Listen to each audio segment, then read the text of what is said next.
the new time of industrial Internet of Things require ecosystem building.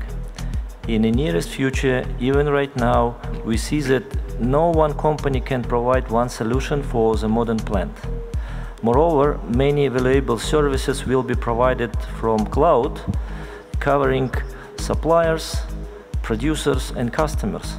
And companies will win if they will accumulate the services in some ecosystem, which means that no one company can provide cybersecurity, another one just sensors, actuators and other stuff.